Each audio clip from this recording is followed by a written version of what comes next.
코가 간질간질, 콧물이 주룩주룩, 꽃가루와 황사가 심해지는 봄철, 알레르기 비염 환자가 급증하고 있습니다.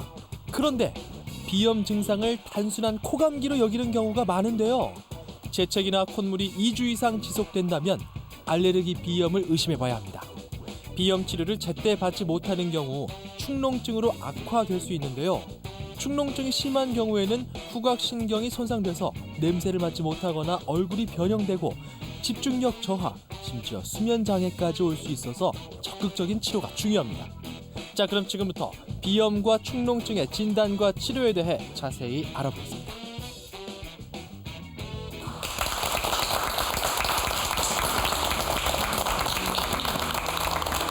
건강을 지키는 약속 TV닥터입니다. 오늘은 기온이 조금 떨어지긴 했습니다만 계절이 한 달 정도 앞서가면서 벚꽃도 일찍 꽃망울을 터뜨렸습니다. 벌써 절정을 이루고 있죠. 그런데 이렇게 화사하게 꽃들이 일찍 피어주는 건 좋은데 이게 꼭 반갑지만은 않은 분들이 있습니다. 여기저기 꽃가루 날아다니니까 코도 간질하고 또 재채기에 콧물에 감기도 아닌 것이, 그래서 이 봄이 괴로운 이유가 있죠. 알레르기 비염 때문인데요. 뿐만 아니라 환절기에 일교차가 크니까 코감기 환자도 늘어나고 이걸 또 그대로 방치했을 경우에는 축농증으로 발전될 수 있는가 하면 이게 또 제대로 치료가 되지 않으면 심각한 합병증을 일으킬 수 있어서 세심한 주의가 필요합니다. 그래서 오늘은 TV닥터에서 비염과 축농증에 대해서 자세히 알아보겠습니다. 부산대학교 병원 이비인후과 조규섭 교수 모셨습니다. 안녕하세요.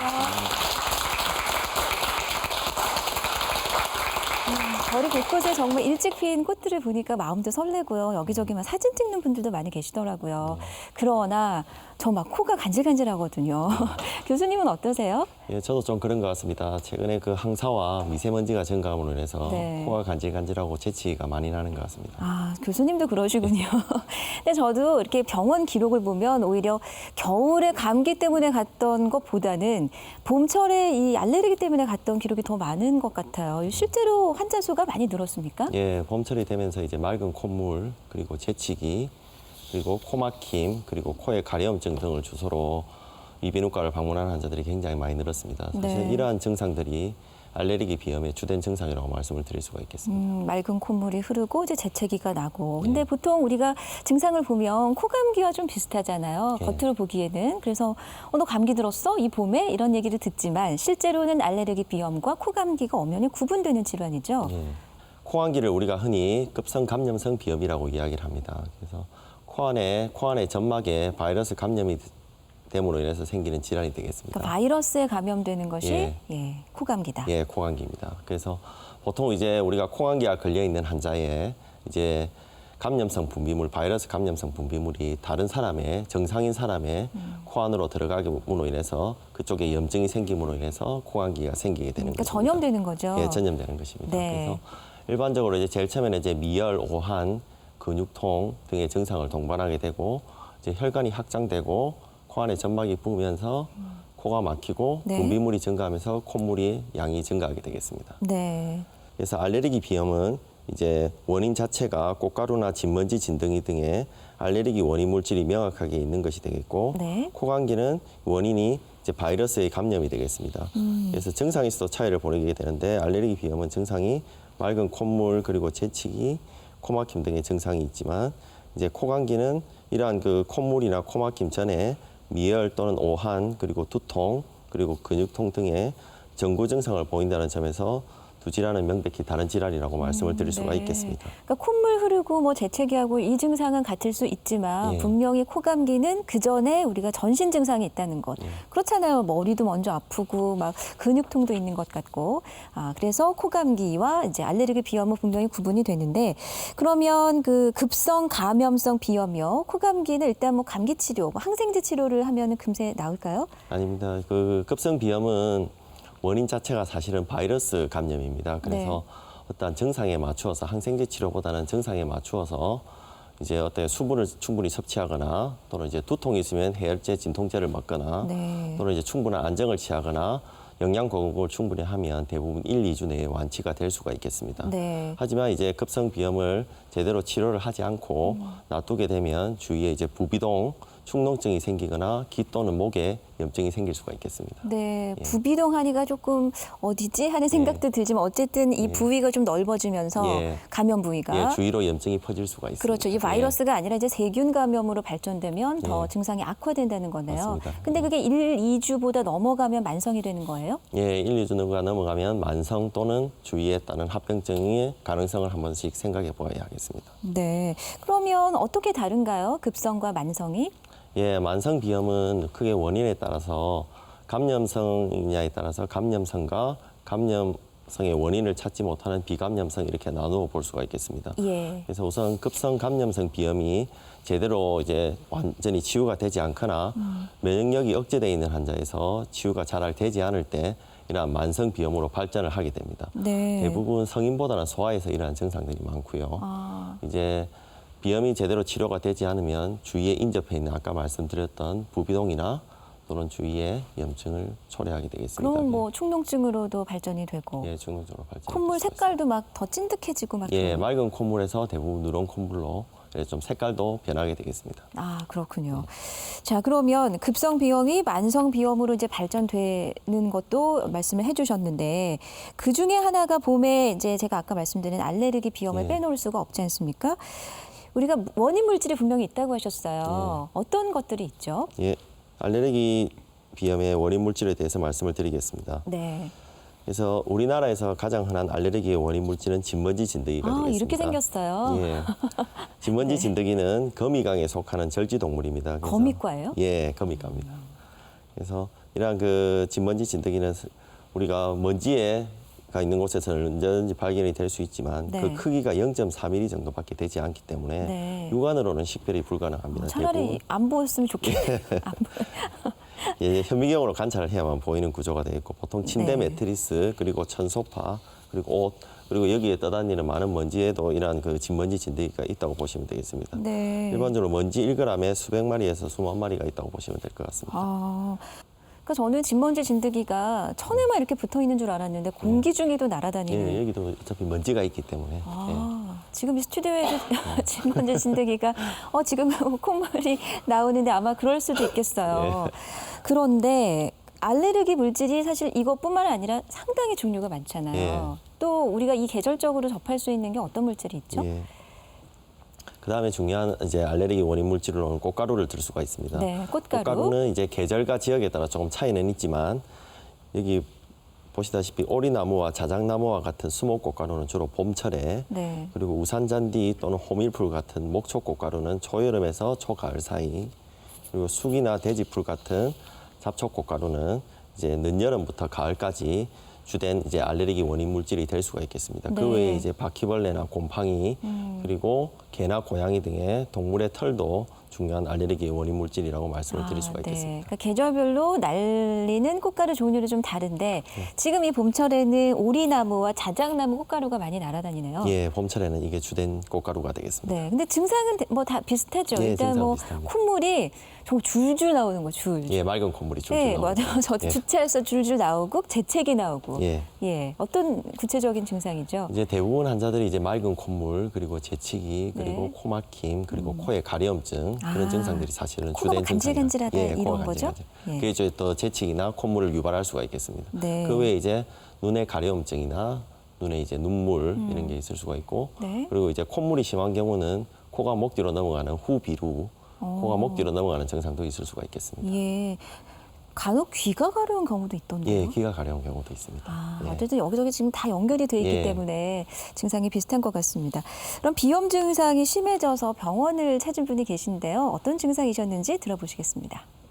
코 안에 분명히 뭔가 꽉 찼는데 풀면 안 나오고 여기만 더 아파요. 아파가지고 손이든 휴지를 여가 끝까지 이래 파내도 안 되면 한쪽을 맞고 팡한데 거기 주로 이제 어때 이 낮에 이거 시간대 없이 거기 나타나요. 이 그런 부분이 그때가 제일 고들. 이 잠을 요쪽 누워가지고 아파가 못 자는 거는 내가 조금 덜 잔다고 하겠는데 여기는 분명히 뭐가 차가 프로가 나와야 되겠는데 안 나와가지고 진짜 킁킁거리면서 풀 때 그때가 귀까지 어떤 데는 멍멍해질 때 있거든요. 그때가 제일 힘들어요. 근데 이 코가 아프니까 머리가 더 아파지더라고요. 머리가 더 아프고 화도 많이 나고 신경질도 나고 막 가족들한테 화도 내고 막 그렇게 내 의욕도 없어지더라고요. 그래서 이게 굉장히 사소한 게 아니고 내 코가 가운데 있잖아요. 중심이라 진짜 고쳐야 돼요. 이 비염은. 요새는 한기도 꼭 자주 하면서 전에는 그냥 수술 후에 연고여가 세척할 정도 그때는 하고나 끝이겠지. 요새는 다른 거는 못해도 세척에 이제 소금 이제 파는 소금을 넣어가지고 하루에 최소 못해도 5번 이상씩 코를 넣어가지고 양쪽 다 고개를 숙이면서 하고 분무도 하고 약을 아침 저녁으로 먹는데 주로 낮에 조금 세척을 자주 하는 편입니다. 시장도 왔다 갔다 하고 밖에 갔다 오면 내가 코가 채기 전에 머리가 아프기 전에 먼저 내가 세척을 나갔다 오면 꼭 하고 그렇게 하고 있습니다. 네, 지금 아주 관리를 잘하고 계신 그런 경우인데, 그동안 참 얼마나 그 생활이 불편하셨을까 짐작이 됩니다. 뭐, 짜증도 나고요. 주변에도 미안하기도 하고, 일단 집중이 안 되니까 생활 전반에 영향을 미칠 수밖에 없는데요.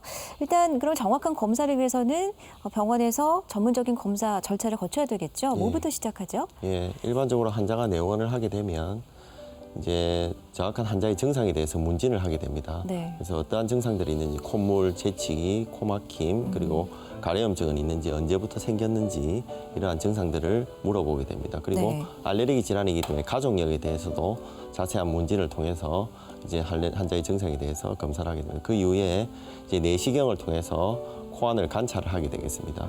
그래서 이제 코 내시경을 들여다보면서 소독을 하거나 이제 코안을 들여다보면 네. 이제 코안의 점막이 좀 창백하고 콧물이 있는 것을 확인할 수가 있습니다. 아프지는 않아요? 예, 콧물을 뽑아내고 있습니다. 네.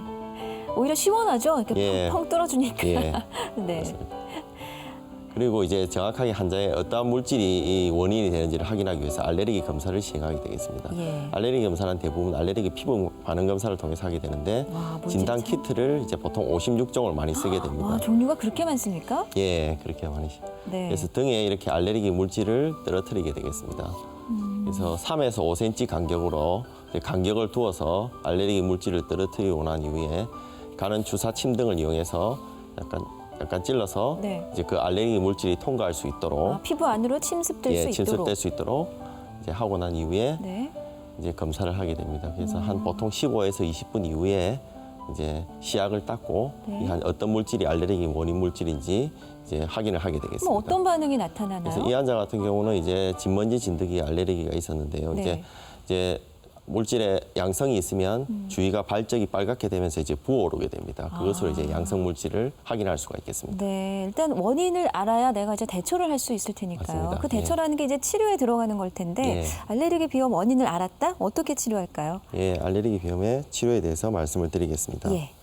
이게 치료는 크게 이제 4가지의 방법으로 나누어 볼 수가 있겠습니다. 주된 거는 이제 원인 항원에 대한 이제 노출을 피하는 환경요법, 그리고 약물요법, 그리고 면역요법, 수술요법이 있겠습니다. 네. 가장 주된 치료가 사실은 약물요법이라고 이야기를 할 수가 있겠습니다. 예. 이러한 약물요법에는 이제 경구용으로 복용하는 항히스타민제와 국소적으로 이제 코에 뿌리는 스프레이가 사실은 주된 치료제라고 이야기를 할 수가 뿌리고. 있습니다. 예, 먹고 뿌리고. 예. 그래서 이제 코에 뿌리는 스프레이는 이제 알레르기의 증상, 콧물, 재치기, 코막힘, 그리고 코의 가려움증 이러한 모든 증상들을 해소시킬 수 있는 가장 좋은 치료제라고 이야기를 할 수 있겠습니다. 네. 하지만 이러한 코에 뿌리는 이제 스프레이는 국소적으로 작용을 하기 때문에 어떻게 뿌리는지 정확한 사용 방법에 따라서 뿌려야만이 가장 좋은 효과를 볼 수가 있겠습니다. 그러니까 먹는 약보다 뿌리는 약이 훨씬 더 효과가 좋으나 예. 제대로 된 사용법을 익혀야 효과가 있다. 예, 그럼 사용법을 좀 가르쳐 주시죠. 예, 사용법에 대해서 말씀을 드리겠습니다. 네, 어떻게 사용하는 것이 올바른 방법인지. 예, 일반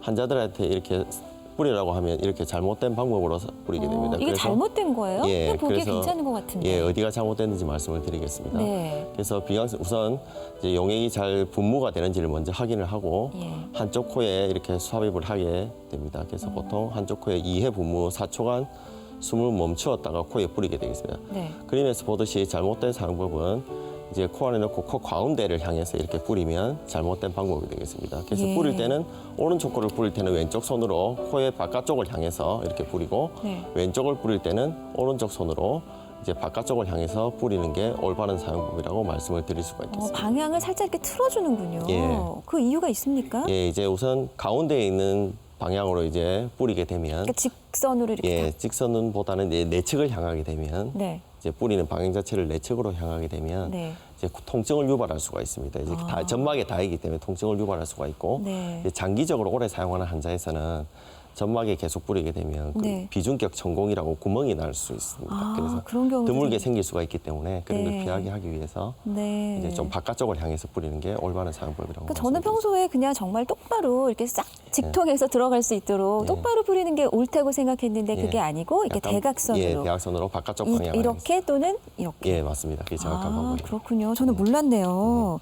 사실 이런 뿌리는 약 처방은 가끔 받으시죠? 그런데 올바른 사용법 그동안 아셨습니까?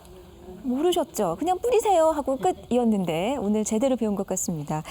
자, 그러면 이제 뿌리는 약도 뿌리고 우리가 경구용 약도 복용하고 또 아까 환경요법이라고 하신 거는 이제 진먼지 진드기의 경우에는 뭐 집안을 청결하게 한다든지 이런 거 이제 여러 가지 요법을 통해서 치료를 거치다 보면 결국 완치가 가능할까요?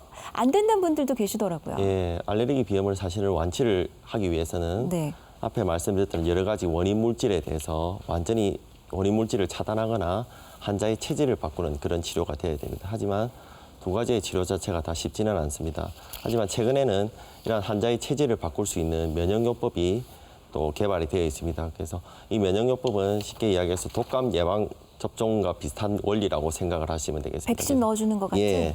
그래서 알레르기 물질을 낮은 농도에서부터 서서히 증량을 시켜서 네. 환자에게 이제 알레르기에 대한 면역력을 증가시키는 요법이 되겠습니다. 네. 최근에는 먹는 약으로도 많이 개발이 되어 있습니다. 역치를 조금씩 높여주네요. 예, 역치를 좀 높여서 면역력을 증가시키는 요법이 되겠습니다. 하지만 이 면역요법은 최소한 3년 이상의 좀 장기간의 치료를 해야만 효과가 있는 것으로 그렇게 되어 있습니다. 네. 그 말하자면 3년 정도는 내가 그 원인 물질에 계속 노출이 돼야 되니까 예.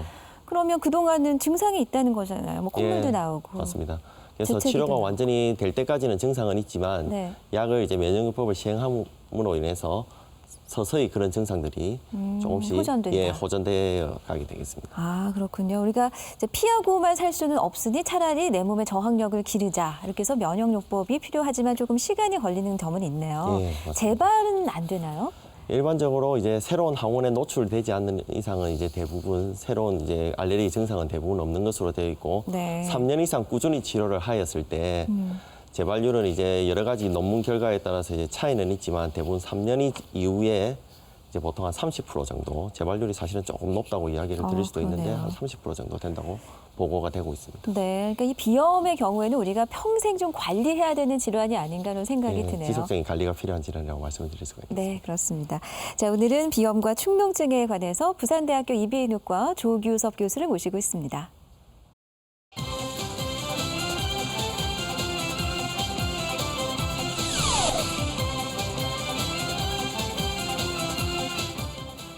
네, 이번에는 이제 축농증인데요. 축농증은 어느 날 갑자기 탁 생기는 것이 아니고 이제 계속 진행되다 악화되다 그 단계가 축농증 단계까지 이르게 된다는 거 아닙니까? 예. 예, 그러니까 비염이 악화되면 축농증이 된다. 예, 맞습니다.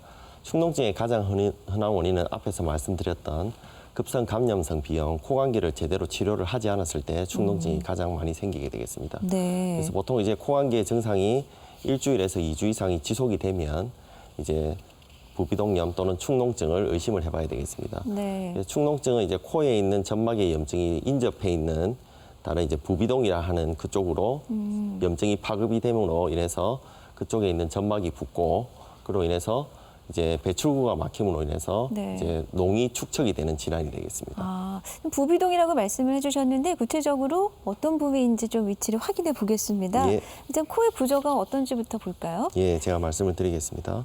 그래서 코 안의 구조는 크게 비강과 옆에 있는 이제 비강과 이제 상악동, 전두동이라고 표시가 되어 있는 이러한 부비동으로 나누어 볼 수가 있겠습니다. 지금 그 얼굴에서 그 분홍색으로 이렇게 네 군데 동서남북 퍼져 있는 곳이 부비동. 예, 부비동입니다. 이 네. 네 군데가 부비동이 되겠습니다. 그리고 코의 가운데 있는 이 부위가 비강이 되겠습니다. 비강이군요. 예. 예. 그래서 이 쉽게 우리가 비강을 복도라고 생각하시면 되고 네. 부비동을 그 옆에 있는 방이라고 생각을 하시면 되겠습니다. 다 연결돼 있어요. 예, 다 연결이 되어 있습니다. 가는 이제 길을 통해서 다 연결이 되어 있다고 보시면 되겠습니다. 그럼 염증이 처음에 부비동에 저기 어디죠? 예, 비강 코 안에 비강에 생겼다가 생겼다가? 이러한 염증이 이러한 길을 통해서 부비동에 염증이 생길 수가 있겠습니다. 아, 심하면 이제 다 퍼지겠습니다. 예. 그럼 축농증이 생긴 지금 그림이 나오는데요. 예. 그래서 이러한 그 코에 있는 비강에 염증이 생기면 그 인접해 있는 부비동에 염증이 파급이 되게 됩니다. 그래서 네. 염증으로 인해서 코 안에 점막이 붓게 되고 이러한 자연 개구부가 막히게 됩니다. 지금 교수님이 예. 지금 체크해 주시고 있는 그 부위가 예. 사실은 출구예요. 예, 출구입니다. 아. 예, 이러한 그 부비동이 이제 원래 고름이 고이더라도 배출되는 출구가 되겠습니다. 그러니까 농이 그쪽을 통해서 나와야 되는데. 예, 나와야 되는데 점막이 부음으로 인해서 그 구멍 배출구가 막히게 되면 네. 더 빠져나오지 못하고 농이 그 안에 축척이 되게 됩니다. 그게 아. 축농증이라고 말씀을 드릴 수가 있습니다. 그렇군요. 지금 그림상에서 이제 노란 부분이 바로 염증인데. 예, 고름이 고여 있는 게 되겠습니다. 처음에는 비강에 염증이 생겼다가 또 제대로 치료 안 하면 이 네 군데에 퍼져 있는 부비동까지 퍼지고 예, 이 배출구가 막히면 그게 안에 고이면서 농축되면서 예, 농축되면서 축농증이 예, 된다. 축농증이 됩니다. 아, 그래서 부작용이 생기는 거겠네요. 그러면 비염이 심해져서 축농증이 올 수 있다고 방금 말씀해 주셨는데 또 다른 원인은 없습니까? 예, 축농증이 원인이요? 예, 축농증에 따른 원인에 대해서 말씀을 드리겠습니다. 앞에서 말씀드렸다시피 축농증은 네. 급성 비염이 가장 큰 원인이 되겠습니다. 그러니까 우리가 흔히 알고 있는 코감기. 예, 코감기 예. 가장 중요한 원인이 되어 있고요. 그 외에 이제 코 안에 무록 같은 어떠한 그 배출구를 막을 수 있는 어떠한 질환이 있습니다. 그래서 무록 같은 질환이 있을 때 그 배출구가 막힘으로 인해서 다시 축농증이 생길 수가 그러니까 있습니다. 무록이 통로를 막네요. 예, 통로를 막음으로 인해서 네. 생길 수가 있겠습니다. 그 외에 이제 곰팡이 감염으로 인해서 생길 수가 있고, 그리고 이런 축농증이 아까 전에 말씀드렸던 생기는 이제 부비동과 인접해 있는 치아, 네. 치아의 감염이 이제 부비동까지 전파가 되는 경우가 있습니다. 아, 치아에서 코, 부비동까지도 세균이 옮겨갈 수가 예, 있는군요. 옮겨갈 수가 있습니다. 예. 예. 그리고 그 외에 외상? 예, 외상, 그리고 이제 외상이나 비중경의 망곡과 같은 해부학적인 이상 이런 부분들이 네. 이제 정상적인 우리가 공기의 흐름을 방해할 수 있기 때문에 이러한 질환으로 인해서 축농증이 생길 수가 있겠습니다. 비중격의 만공이라는 건 뭐죠? 교수님? 비중경의 망곡이라는 거는 이제 코 안에 있는 오른쪽과 왼쪽을 나누는 칸막이 뼈가 있습니다. 그게 비중격이에요? 예, 그게 이제 좀 휘어져 있으면 한쪽에 이제 네. 공기의 흐름이 사실은 원활하지 않게 그러니까 됩니다. 딱 요 콧대, 예, 요게 콧대. 비중격인데 콧대 이게 안쪽에 있습니다. 안쪽에 예. 있는데 이게 만곡이라는 건 좀 휘어 있다거나 휘어 있다. 예, 이렇게 좀 사선으로 이렇게 돼 있으면 예. 결국은 또 축농증의 예. 원인이 된다. 예.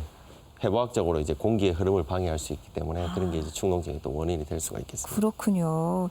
그러니까 급성 비염, 우리가 코감기뿐만 아니라 여러 가지 원인으로도 이제 축농증이 올 수가 있는데 축농증은 어떤 증상이 나타나나요? 예, 축농증의 증상에 대해서 보통 말씀- 보면은 목소리가 예. 좀 막혀 있는 목소리, 예. 좀 코 비염이 많이 섞인 목소리 예. 이게 대체적으로 떠오르거든요. 예, 그런 증상도 물론 있는데 이제 이제 보통 비염은 맑은 콧물을 주소로 내원을 합니다. 주된 증상인데 네. 축농증은 대부분 누런 콧물을 동반을 하게 됩니다. 네. 그래서 그림에서 보시다시피 이제 축농증은 대부분 누런 콧물을 동반하게 되는데 콧물의 양이나 이제 콧물이 더 양이 끈적끈적해지고 네. 이제 많아짐으로 인해서 이제 원래 녹색이던 이제 누런색의 콧물이 초록색으로 변할 수가 있게 되겠습니다. 더 심해지면 녹색이 되네요. 예, 네. 될 수가 있습니다. 그리고 심한 경우에는 이제 코에서 이제 악취가 나는 경우도 있을 수가 있겠습니다. 네. 그리고 이러한 그 콧물이 이제 목 뒤로 넘어가서 이제 가래가 되는 경우도 있고 네. 이제 또는 후각 저하 그리고 드물게는 이제 안면부의 통증 또는 압박감 이런 증상들이 있을 수가 그럼 있겠습니다. 냄새도 잘 맡지 못할 것 같은데요. 예, 후각 저하 있는 환자들이 꽤 있습니다. 아, 후각 저하. 예, 냄새를 잘 맡지 못하는. 그렇겠습니다. 예. 그러니까 예. 우리가 가볍게 정말 코감기만 알아도 머리 아프고 참 불편한 사항이 많은데 축농증이면 훨씬 더 그 증세가 심할 것 같습니다. 실제로 축농증 그 수술을 받은 환자가 계셔서 한번 만나봤습니다. 콧물이 자주 많이 나오고 이렇게 코를 풀리다 보니까 그 어디 외출 같은 갈 때는 항상 그 손수건, 화장지는 필수 준비 사항이고 그 어디 대화나 또 이렇게 음식 같은 거 먹을 적에 콧물이 시도 때도 없이 나오니까 굉장히 그 주의를 많이 기울여야 되고 일단 다른 사람들한테 이렇게 좋지 못한 인상을 안 줘야 되니까 일단 생활이 굉장히 불편하죠. 신경을 굉장히 많이 써야 되고 항상 이제 콧물 닦을 준비를 하고 있어야 되니까 그런 점이 굉장히 불편합니다. 한 시간에 3, 4번, 하루에 한 50번 정도 코를 풀었고 아침에 일어나서 화장실 가려고 일어서면은 그 방바닥에 빗방울처럼 두두둑 하고 떨어졌습니다. 그래서 그 방바닥에 떨어진 콧물을 닦으면서 어디서 어떻게 만들어지길래 이렇게 끝없이 흘러내리는가 그런 생각도 많이 했었고 그런데 자다가 잠을 깨는데 숨을 못 쉬었어. 숨을 못 쉬어서 잠을 깨니까 공포감을 느끼게 되죠. 내일 밤에는 오늘 밤처럼 이렇게 잠을 깰 수 있을까? 만약에 잠을 깨지 못한다면은 그러면 3개월 전에 수술하셨다고 그랬는데 수술 전후 비교하면 차이가 좀 많이 나는?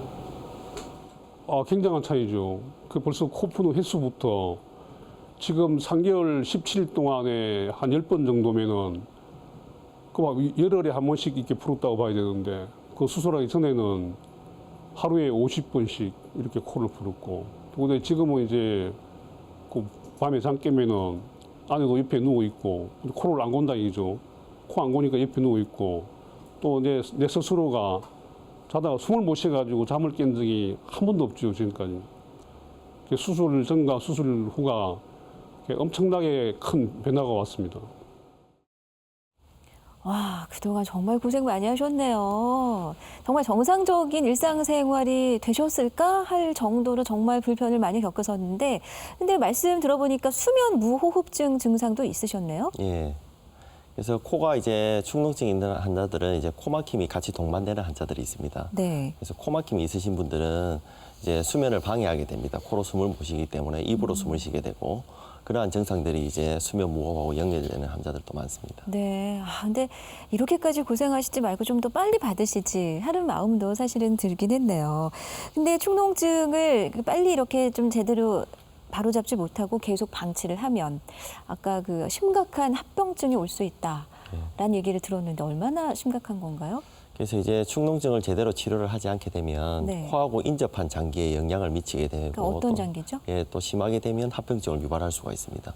제일 가까운 게 이제 귀 쪽의 염증을 일으킬 수가 있습니다. 그래서 중이염. 예.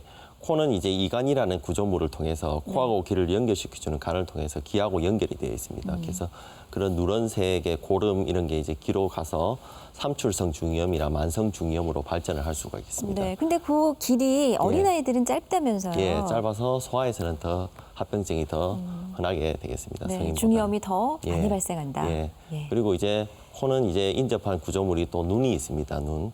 그래서 염증이 제대로 치료하지 않고 이렇게 되면 이제 눈 주위에 염증이 생기게 되겠습니다. 그래서 눈이 붓거나 이제 드문 경우에는 시력 저하도 일으킬 수가 있겠습니다. 네. 그래서 이러한 모든 합병증들은 성인보다는 아무래도 면역력이 좀 약한 소아에서 더 흔하게 되겠습니다. 네. 그리고 드물게는 이제 면역력이 굉장히 저하가 많이 되어 있는 환자에서는 뇌망염이나 뇌농양과 같은 부견의 합병증도 일어나는 환자들도 드물게는 있습니다. 실제로 보셨습니까? 예, 가끔씩 이제 있습니다. 예, 축농증은 절대 방치해야 될 질환이 아니네요. 예. 자, 50번 정도 이제 콧물을 닦으셨고 정말 이렇게 생활이 불편하셔서 수술을 받아 다행인데요. 어떤 검사를 통해서 우리가 이제 축농증인지 아닌지를 알 수가 있을까요? 비염 검사는 좀 비슷합니까? 예, 그래서 자세한 문진을 하고 난 이후에 축농증 환자들도 이러한 그 내시경을 통해서 코안을 관찰을 하게 되겠습니다. 예. 그래서 코안을 좀 더 자세히 관찰하기 위해서 이렇게 혈관 수축제가 적셔진 네. 거즈를 삽입을 한 이후에 그러면 수술 후에 지금 들여다보신 예, 거죠? 이 환자는 수술을 한 환자가 되겠습니다. 예. 그래서 코안이 이 환자는 이제 거즈를 빼고 이제 코 안을 관찰을 하게 되겠습니다. 어떤 건가요? 코 안은 지금 이 환자 같은 경우 수술을 하고 나서 깨끗한 소견을 관찰할 수 있지만 네. 대부분은 물혹이나 누런 고름을 관찰할 수가 있습니다. 네. 그래서 이러한 축농증의 범위를 정확하게 알기 위해서 대부분 사진을 찍게 됩니다. 일반적으로 이제 처음에는 단순 방사선 검사, 엑스레이를 그냥 찍게 되겠습니다. 그럼 엑스레이 상으로 염증이 그럼 하얗게 나옵니까? 예, 하얗게 나옵니다. 공기의 음영이 관찰되지 않게 되겠습니다. 네, 깨끗하면 까맣게 나옵니다. 예, 까맣게 나옵니다. 그래서 이제 단순 방사선 검사에 이상을 보이는 환자들은 조금 더 정확하게 관찰하기 위해서 전산화 단층 촬영이라고 하는 CT를 찍게 됩니다. 네. CT를 찍으면 이제 전 부비동에 대해서 이제 자세하게 병이 어디에 있는지를 확인할 수가 있겠습니다. 아, 그럼 실제 환자의 방사선 소견은 어떻습니까? 예, 실제 환자의 방사선 소견에 대해서 말씀을 드리겠습니다. 그래서 단순 방사선 촬영 검사를 했을 때 오른쪽처럼 이렇게 공기의 음영이 다 보여야지 정상이 되겠습니다. 네, 하지만 좀 검은 부분이 있어야 되는데. 예, 근데 왼쪽을 보시면 위에는 이렇게 공기의 음영이 관찰이 되지만 네. 아래쪽에는 관찰이 되지 않는 것을 확인할 수가 있습니다. 그 부분이 막혔다. 예, 예. 그래서 이 농이 축적이 된 게 되겠습니다. 네. 그래서 이 좀 더 정확하게 확인하기 위해서는 이 CT를 보시면 마찬가지로 이렇게 이제 축농증이 있는 것을 확인할 수가 있겠습니다. 축농증이 있는 부분은 그러면은 CT는 어떻게 나오는 건가요? CT는 여기처럼 이제 여기 전체가 다 시커매야 되는데 네. 여기처럼 이렇게 코 안에 점막이 부어 있고 고름이 축적된 것을 확인할 수가 있으시겠습니다. 예. 그럼 일단 코 안에 이렇게 농이 가득 차 있으니까 이 농을 빼는 치료가 적극적으로 이루어져야 될 텐데 예. 어떤 치료부터 시작하면 되나요? 예, 축농증의 치료에 대해서 말씀을 드리겠습니다. 예. 축농증의 치료는 그의 약물 치료와 이제 코를 세척을 해주는 식염수를 이용한 비강 세척을 들 수가 있겠습니다. 그래서 약물 치료는 주로 주된 치료가 사실은 항생제라고 말씀을 드릴 수가 있겠습니다. 네. 항생제는 보통 2주 내지 3주 정도를 복용하게 되겠습니다. 그래서 환자의 증상에 따라서 이러한 그 비점막 수축제 또는 점액용해제 그리고 환자가 통증이 있을 때는 진통제를 같이 복용을 할 수가 있겠습니다. 예. 그리고 부어 있는 코 안의 점막을 이제 좀 붓기를 가라앉히고 그리고 코 안에 고여 있는 여러 가지 분비물들을 깨끗이 씻어주는 의미로 식염수를 이용한 비강 세척을 하면 훨씬 도움을 받으실 수가 있겠습니다. 네. 식염수로 비강 세척하는 모습을 저도 본 적이 있는데 그게 그 요령이 이렇게 쉽지만은 않더군요. 그러니까 아까 그 뿌리는 약도 올바른 사용 방법이 있듯이 예. 비강 세척도 좀 요령이 필요하겠죠? 예. 네. 미지근한 생리 식염수를 사용하는 게 가장 좋은 것으로 되어 있고요. 세척기는 이제 간장용 주사기 또는 여러 가지 세척 용기를 사용해서 이제 세척을 하시면 되겠습니다. 네. 일반적으로 씻고자 하는 코를 이제 아래쪽으로 하여서 이제 고개를 한쪽으로 숙인 상태로 코를 씻게 되겠습니다. 그래서 한쪽 코에 대부분 50에서 100cc 정도를 투여해서 코를 씻게 되는데 이제 방향 자체를 앞에서 스프레이를 코에 뿌리는 스프레이를 사용할 때와 마찬가지로 네. 콧구멍과 평행하게 코 점막 이제 가운데를 너무 향하지 않게 그럼 바깥쪽으로요? 예, 조금 바깥쪽으로 해서 사용하는 게 좋겠습니다. 네. 그래서 너무 급하게 주입을 하게 되면 굉장히 불편을 느끼실 수가 있기 때문에 이러한 용액을 주입을 할 때 천천히 주입을 하는 게 좋습니다. 천천히 주입을 하면 주입한 용액은 이제 반대편 코나 입으로 세척액이 나오게 됩니다. 네. 그래서 나오는 이러한 세척액을 삼키지 않도록 하기 위해서는 이제 목으로 물이 넘어가지 않게 이제 입을 벌려서 아 소리를 내는 게 도움이 되고 아니 그러니까 주입하면서 아 소리를 내요 동시에? 예.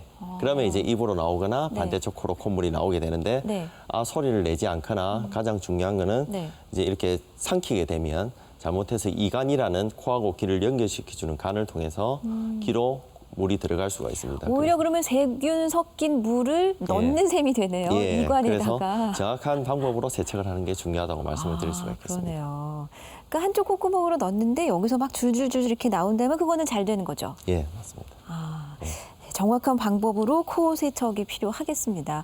축농증에도 교수님 뿌리는 약 사용합니까? 예, 축농증에도 코에 뿌리는 약을 사용하게 되어 있습니다. 근데 그게 이제 국소적으로 효과가 좋긴 한데 예. 혹시 뭐 부작용은 없는지 오래 사용해도 되는지 이 부분은 약간 걱정도 되더라고요. 예, 축농증 환자에서 코 스프레이를 사용하는 목적은 염증을 가라앉히고 코 안에 있는 점막이 부어 있는 것을 가라앉히는 효과가 있겠습니다. 네. 그래서 보통 하루에 한 번 또는 2번 정도 사용을 하게 되는데 네. 장기적으로 사용하더라도 이 약물은 대부분 국소적으로 작용하기 때문에 전신적인 부작용은 거의 없다고 보셔도 됩니다. 장기적으로 사용을 해도. 아, 그렇군요. 하지만 이제 국소적으로 작용을 하기 때문에 예. 이제 뿌렸을 때 이제 코 안에 건조감이나 딱지 그리고 잘못된 방법으로 오랫동안 사용을 하였을 때는 네. 전에도 말씀을 드렸지만 이제 코 안에 이제 천공 이런 게 생길 수 있기 때문에 올바른 사용법으로 사용하는 게 좋겠습니다. 네.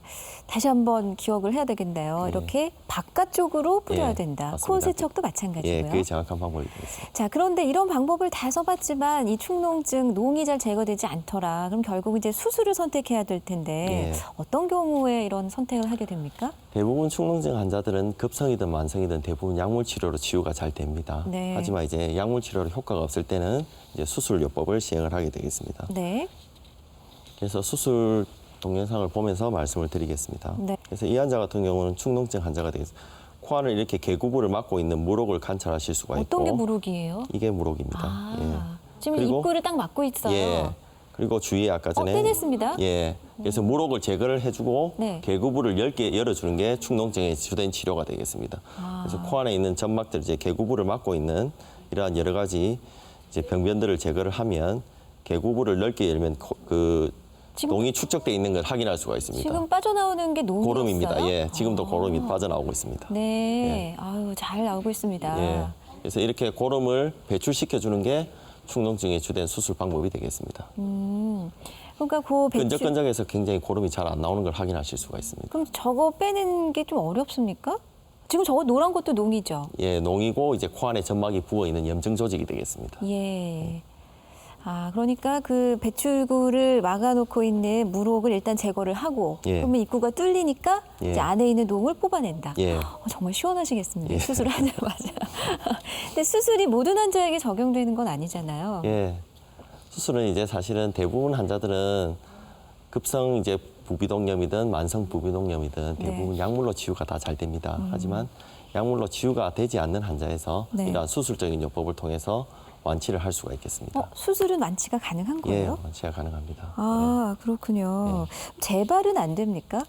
이제 재발 사실은 주된 원인은 이제 코감기가 걸렸을 때 제대로 치료를 받지 않은 경우에 재발을 할 수가 있습니다. 수술을 그래서- 했다 하더라도? 예. 그래서 이제 코감기가 걸리고 나면 이제 이러한 그 부비동염이 추가로 재발을 하지 않도록 네. 약을 꾸준히 먹고 관리를 하는 게 무엇보다 중요하다고 말씀을 드릴 수가 있겠습니다. 아, 그렇군요. 자, 오늘 비염과 축농증에 대해서 참 많은 걸 배우지 않았습니까? 그 코 세척하는, 이 뿌리는 약 사용하는 방법까지요. 요즘에 비염으로 혹시 고생하시는 분 계신가요? 네, 꽤 계시죠. 막 꽃가루 날아다니고 하니까. 오늘 직접적으로 이렇게 궁금하신 점 물어보실 수 있겠는데 어떤 분이 좀 물어보실까요? 예. 저는 강아지를 키우고 난 뒤에 알레르기 때문인지 콧물이 심해졌거든요. 네, 강아지를 계속 키우고 싶은데 면역요법을 받으면 정상이 괜찮아질까요? 아, 부작용도 애완동물. 없는지 궁금합니다. 네. 예. 사실은 면역요법을 하면 완치는 될 수 있지만 안타깝게도 이제 개의 항원에 대한 면역요법은 아직 개발이 돼 있지 않습니다. 아, 그렇군요. 예.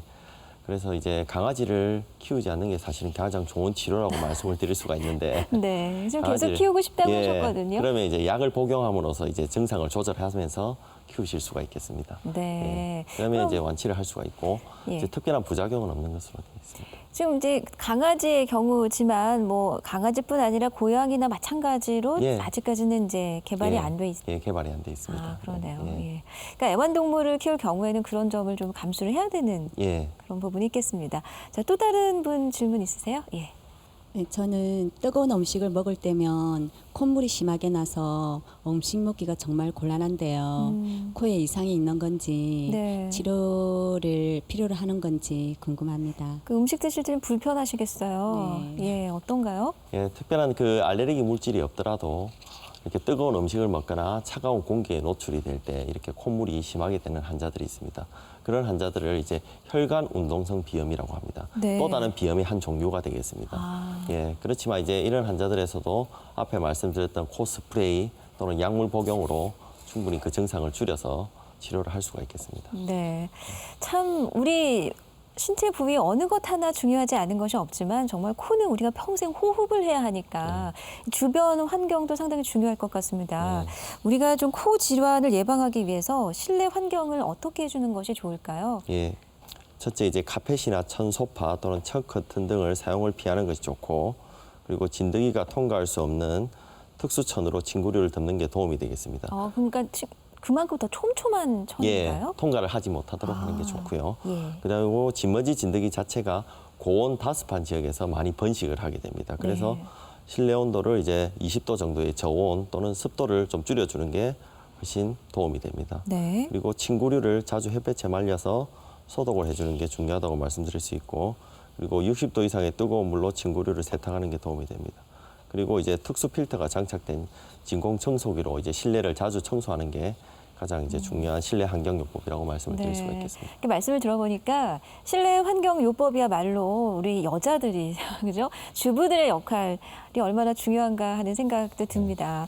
근데 저는 또 개인적으로 궁금한 것이요. 요즘 사실 우리가 위생적이고 깨끗한 생활 환경에 살고 있잖아요. 근데 비교해 보자면 훨씬 더 예전에 조상 어른들께서 사시던 때는 이보다 훨씬 더 비위생적이었을 테고, 뭐 빨래도 덜 하셨을 테고, 심지어 대청마루는 막 외부와 통해 있잖아요. 근데 왜 이렇게 이런 환자들이 많이 늘어나는 건지. 그래서 이렇게 알레르기 환자가 많이 늘어나게 된 이유는 네. 여러 가지 원인들이 있는데, 사실은 대기 오염, 그리고 황사, 미세먼지의 증가, 이러한 여러 가지 원인들이 알레르기 질환 자체의 환자를 많이 늘리게 된 그 관여가 있다고 생각을 합니다. 네, 결국은 우리가 그렇게 원인을 만들었다는 생각도 드는군요. 근데 축농증과 비염 같은 경우에는 특히 어린아이들의 경우에는 참 주의를 해야 된다는 얘기를 많이 듣거든요. 그건 왜 그렇습니까? 이제 축농증 같은 경우는 성인에 비해서 소아에서 여러 가지 축농증으로 인한 합병증, 네. 그리고 빈도가 훨씬 더 성인보다는 높다고 말씀을 드릴 수가 있습니다. 예. 그 이유는 축농증의 가장 흔한 원인이 코감기입니다. 코감기. 그래서 이러한 코감기 자체의 빈도가 성인보다는 집단 생활을 하는 특히 소아에서 더 자주 빈도가 일어나게 됩니다. 그래서 이러한 것이 중요한 이제 축농증이 소아에서 빈도가 더 많고, 합병증은 면역학적으로 아직 완전히 성숙이 안 된 단계이기 때문에 네. 여러 가지 합병증이 일어날 확률도 성인보다는 소아에서 더 많다고 말씀을 드릴 수 있습니다. 아까 말씀하셨던 합병증이요. 예. 그럼 소아의 경우 그냥 방치했다, 엄마가 좀 모르고 놓쳤다 시기를, 그럼 어떻게 되나요?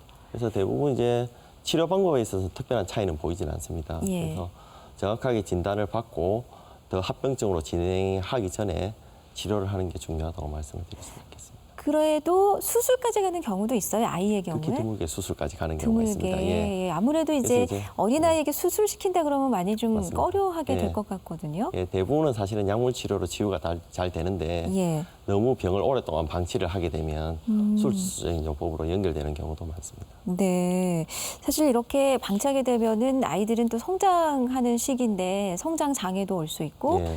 학습 능력도 좀 떨어질 것 같은데요. 학습 능률이 상당히 떨어지게 돼요.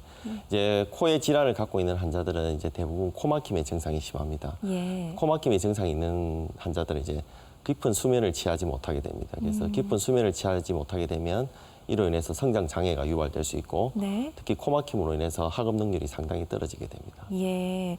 그럼 축농증 환자 이렇게 접하시면서 정말 딱 적절한 시기에 치료를 해서 좋은 결과를 얻었던 경험이 있으세요? 예. 그래서 이렇게 이제 병원에 내원하는 환자들은 대부분 코막힘, 콧물 이러한 여러 가지 불편한 증상을 가지고 내원을 하게 됩니다. 네. 그래서 대부분 치료는 처음에는 이제 약물 치료로 대부분의 환자들은 그러한 증상들이 대부분 없어지게 됩니다.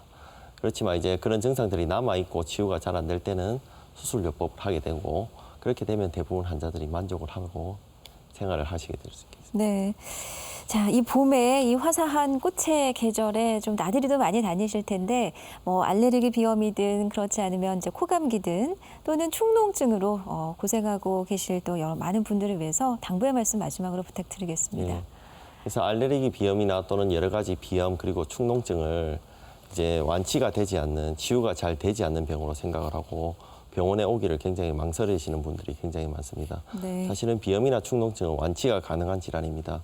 그래서 정확하게 진단을 받고 치료를 하면 생활하는데 전혀 불편함이 느낌이 없이 생활을 하실 수가 있습니다. 그래서 네. 가까운 이비인후과를 방문하셔서 그러한 증상이 있으신 분들은 정확하게 진단을 받고 치료를 하시는 것을 권고해드리고 싶습니다. 네, 특히나 또 아이들의 경우에는 중이염이나 합병증의 위험이 더 높은 만큼 뭐 코막힘이나 뭐 콧물이나 이런 증세를 더 세심하게 관찰하셔서 적극적인 치료를 빨리 받게 하는 것이 좋겠습니다. 자, 오늘 비염과 축농증에 관해서 자세히 알아봤습니다. 부산대학교 병원 이비인후과 조규섭 교수께 감사드립니다. 고맙습니다. 네, 고맙습니다.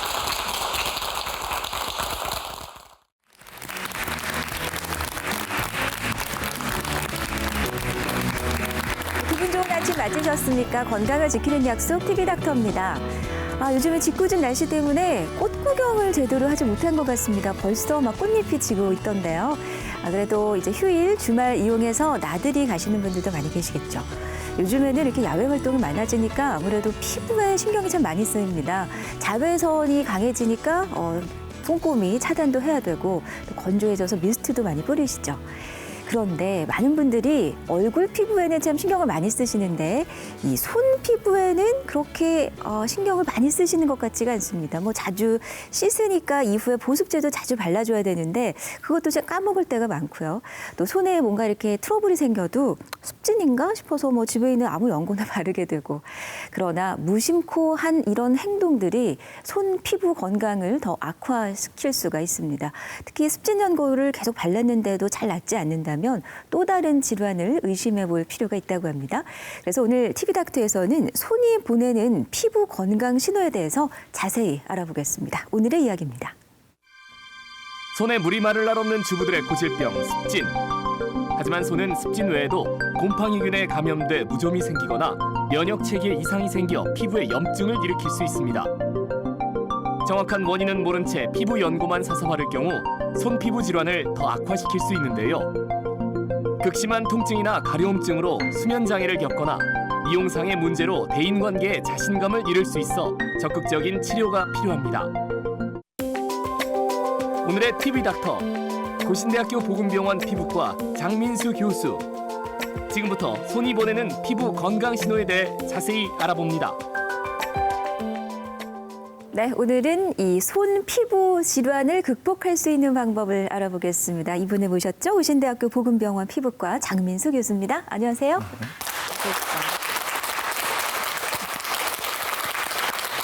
확실히 봄이 되니까 교수님 피부에 그렇게 신경이 많이 쓰입니다. 겨울철에는 참 건조해서 걱정이었는데 봄이 되니까 뭐 바람도 불고 먼지도 많고요. 실제로 환자가 많습니까? 예, 뭐 봄철에 특이하게 발생되는 피부 질환이 있는 것은 아니지만 야외 활동 증가로 인한 과도한 자외선 노출이라든지 건조한 날씨, 황사와 같은 자극 물질의 노출, 그리고 이제 봄이 되면 우리가 이제 피곤에 따른 면역력 저하 등이 피부 트러블을 이제 증가시킬 수 있는 요인이 될 수가 있습니다. 네, 또 봄은 봄대로 이 피부 건강을 악화시킬 수 있는 특히 손에도요 그런 요인들이 참 많이 있네요. 근데 손이 가끔씩 거칠어지기도 하잖아요. 뭐 트러블도 생기고, 근데 피부병이 좀 많이 생기는 부위가 손일 수가 있나요? 예, 실제로 우리가 손 피부병의 대표적인 손습진의 경우 일생 동안 발생할 수 있는 확률, 우리가 이제 평생 유병률이라고 얘기를 하는데 한 번 이상. 그렇죠. 예. 그게 한 15% 정도 되고요. 인구 1000명당 5.5회로 네. 비교적 굉장히 흔한 질환으로 볼 수가 있습니다. 평생 손에 습진 같은 게 생긴 횟수가 한 5회 이상은 되는군요. 이제 그 확률은 15%고 예. 이제 인구 1000명당 5.5명의 발생률을 보이는 그런 질환으로 이해를 하시면 됩니다. 여러분께서도 그 집안일 하시면서 뭐 손에 습진 같은 거 생긴 적 있으셨죠? 예. 그럼 어떻게 하셨어요? 병원 가셨나요? 약국 가서 그냥 약 사다가 연고 바르고 하셨는 경우가 많으실 텐데, 근데 그 연고가 그때 바르면은 딱 맞지만 사실 계속 방치되다가 나중에 몇 년 있다가 그걸 또 바르거든요. 그러면은 안 맞을 수도 있고 트러블이 날 수도 있고 악화시킬 수도 있는 거겠죠? 무심코 그냥 한 행동들이? 예, 맞습니다.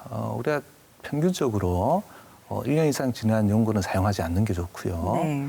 우리가 이제 단순히 주부 습진이라고 생각을 했지만 주부 습진에 알레르기 접촉 피부염이 동반된다든지 아토피 피부염의 한 증상으로 손 습진이 생기는 경우도 있습니다. 네. 특히 이제 알레르기 접촉 피부염 같은 경우에 원인을 찾기 위한 검사를 통해서 그 원인된 물질을 피해야지 좋아지는 건데 단순히 연고만 발라서는 일시적인 호전만 보일 뿐이지. 그때뿐이다. 그렇죠. 예.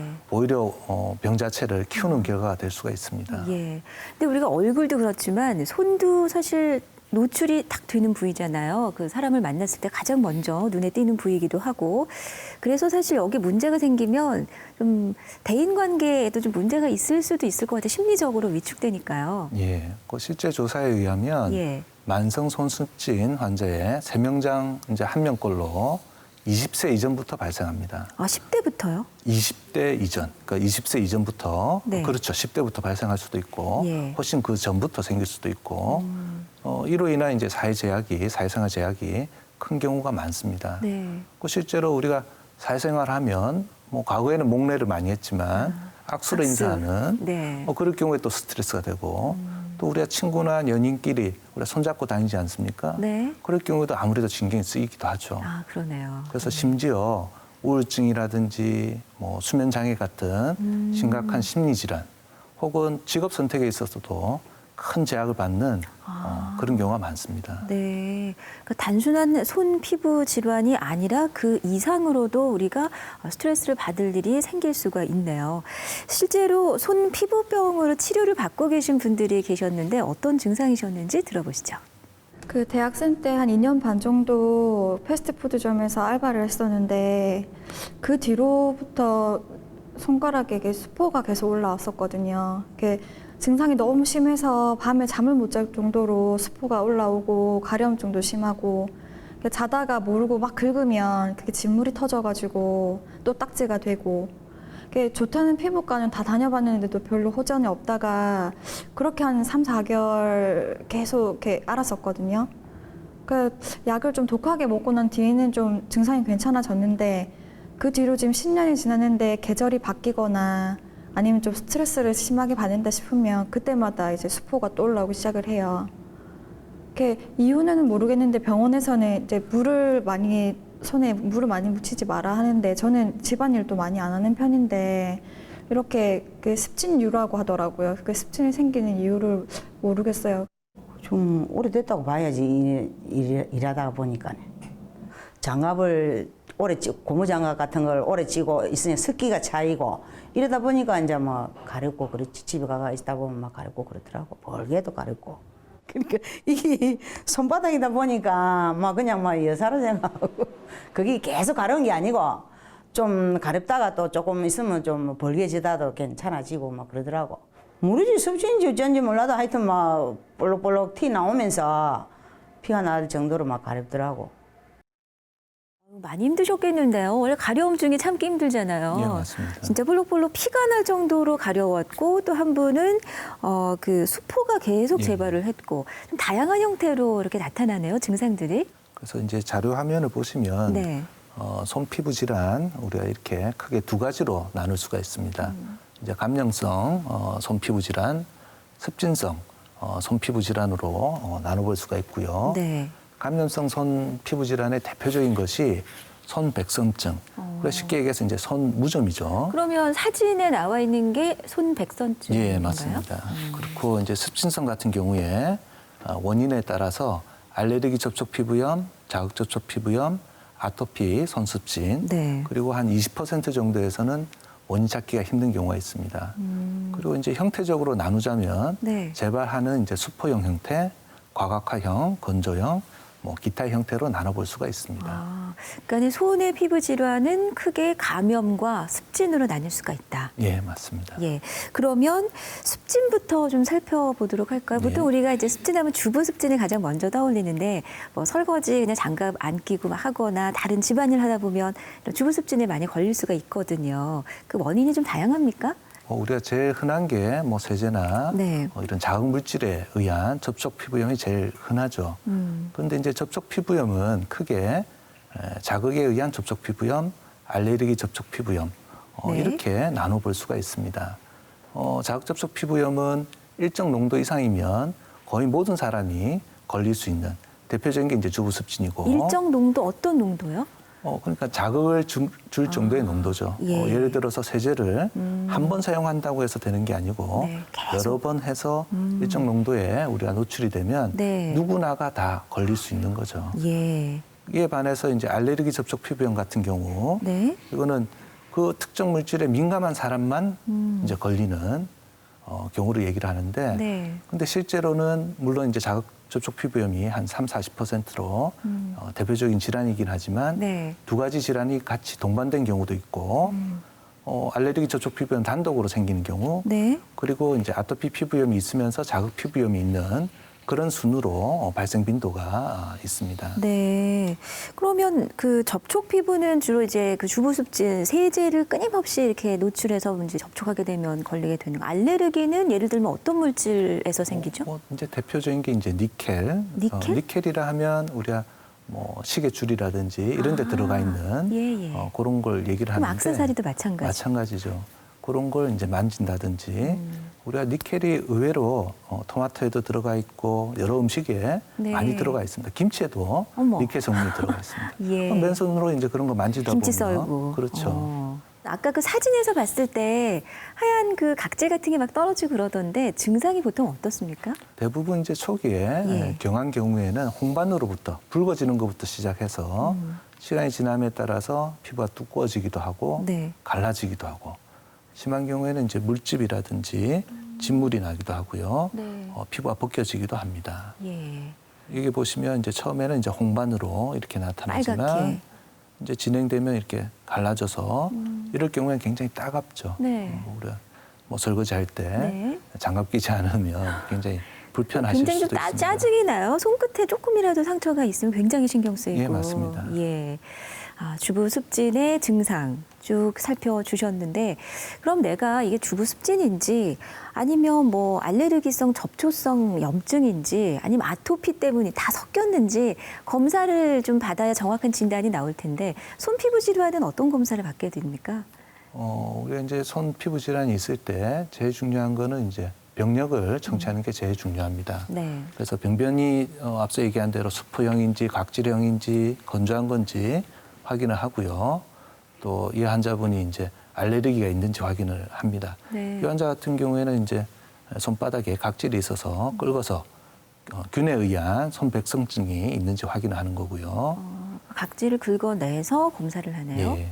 이제 이 환자 같은 경우에는 손톱에서는 무정균이 확인이 됐지만 네. 손바닥에서는 이제 균이 확인이 안 돼서 이럴 경우에는 이제 다음으로 혹시 알레르기가 있는지 그런 검사가 필요한데 네. 지금 자료 화면 보시면 네. 예, 등에 원인되는 물질을 이렇게 붙여서 그래서 이틀 뒤에 또 나흘 뒤에 확인을 해서 어느 물질에 반응을 예, 보이는가? 맞습니다. 예, 종류도 많네요. 그럼 대부분은 이렇게 수십 가지 물질 중에서 한두 가지는 반응을 보이나요? 정상적인 경우에는 나타나지는 않죠. 그런데 이제 니켈이라든지 네. 코발트라든지 어떤 특정 물질에 민감한 분들은 이제 반응이 나타납니다. 네. 그러니까 내가 어떤 물질에 이런 알러지 반응이 있는 건지 아니면 없더라도 뭐 어느 그 접촉을 했기 때문에 염증이 생겼는지를 이런 검사를 통해서 정확히 알아야 될 텐데 그 원인을 알면 치료 방향이 나오잖아요. 예, 맞습니다. 치료는 어떻게 이루어집니까? 제일 중요한 거는 예방이죠. 그러니까 기본 관리, 네. 손 관리하면서 생활 습관도 교정이 필요하고 예. 이제 심할 경우에는 이제 국소 치료제 대표적인 게 스테로이드제 혹은 이제 면역을 조절해주는 그럼 먹는 거예요? 일단 바르는 거죠. 바르는 거. 그렇게 해서 조절이 안 되면 이제 먹는 약을 먹게 됩니다. 네. 거기에는 이제 전신 스테로이드제도 포함이 되고 면역 억제제 또 경우에 따라서는 뭐 광선 치료 같은 것도 할 수도 있고요. 네네. 그러면 생활 습관을 교정한다는 건 어떤 걸 말씀하시는 이제 거죠? 대표적인 게 주부님들 설거지할 때 장갑 껴라? 그렇죠. 아. 안에 면장갑을 껴야 되고 고무장갑 바로 끼지 말고요. 그렇죠. 아. 근데 이제 또 한 가지 주의해야 할 게 네. 면장갑은 우리가 사용하시다 보면 땀이 흐르거나 물이 또 새어 들어가거나 하면 젖어 있는 경우가 많습니다. 맞아요. 축축한데 또 그대로 쓰는 경우 있죠. 귀찮기도 하고 아깝기도 하고. 그래서 네. 이제 면장갑을 2켤레 준비하셔가지고 번갈아 가면서 사용하는 게 항상 필요하고요. 포송포송하게 써라? 예. 예. 될 수 있으면 일은 몰아서 하시는 게 좋습니다. 아, 그래요? 설거지 이제 쌓아두면 좀. 대부분 이제 나오면 그때 그때 하죠. 하시는데 네. 될 수 있으면 뭐 오전에 한 번, 오후에 한 번 네. 이렇게 몰아서 일을 하시는 게 필요하죠. 네. 어떠십니까? 그렇게 하고 계시나요? 예. 아까 그 바르는 게 잘 듣지 않는다면 먹는 걸 이제 넘어간다고 하셨잖아요. 그런 뭐 면역 억제자라든지 이제 먹는 약은 아무래도 좀 부작용을 걱정하지 않을 수가 없는데 실제는 어떤가요? 우리가 이제 급성기에 갑자기 악화된다든지 바르는 치료제로 호전을 안 보이면 이제 장시간 쓸 수는 없습니다. 단기간, 짧은 얼마나 기간 동안 단기간? 한 일주일 안으로 아, 그래요. 그렇게 이제 먹는 약, 스테로이드제를 쓸 네. 수가 있는데 문제는 스테로이드제를 장기간 사용하면 당이 생긴다든지 혈압이 올라간다든지 어휴. 골다공증. 더 큰 문제가 그렇죠. 약이 되네요. 그래서 장기간 사용할 수는 없습니다. 예, 예. 거기에 비해서 면역 억제제는 좀 부작용 덜하긴 하지만 이 역시 이제 전신적으로 치료를 하기 때문에 부작용을 무시할 수는 없습니다. 네. 그 앞서서 인터뷰해 주신 분이 그 이제 수포가 올라오는 그런 증상이었잖아요. 근데 일반 습진에서는 그 정도 증상은 아닌 거죠. 그렇죠. 그렇게까지 심한 경우는 흔하지는 네. 않죠. 근데 손바닥 전체에 막 수포가 올라와서 잘 안 낫고 재발하고 이렇게 막 가렵고 그런 증상을 호소하는 분들도 계시는 건가요? 한포진 같은 경우에 네. 보시면 이제 가려움증이나 자결감이나 이런 증상이 이제 선행돼서 나타나면서 보시는 바와 같이 손가락 측면이라든지 손바닥에 물집이 박힌 것처럼 그런 형태의 질환이 생길 수가 있습니다. 대부분 네. 이제 대칭적으로 양손에 생기고 2, 3주 지나면 이제 껍질이 일어나면서 자연적으로 치유되는 그런 양상을 보입니다. 손, 발이 대칭적으로 생기나요? 앞서 환자분 봤을 때 양손이 다 그럴 경우에는 습진인 경우, 그러니까 한포진도 마찬가지고, 하지만 한 손만 생겼을 때는 오히려 손백선증, 네. 그러니까 무좀에 의한 손 무좀이 제일 흔하죠. 예. 그래서 양측으로 생긴다는 것도 중요한 감별을 할 수 있는 포인트가 될 수가 있습니다. 네, 한포진의 그 증상을 몇 가지 이렇게 사진으로 보셨는데, 근데 한포진이라는 거는 그 왜 생기는 거죠? 아직까지는 원인이 네. 불명확합니다. 하지만 원인 몰라요.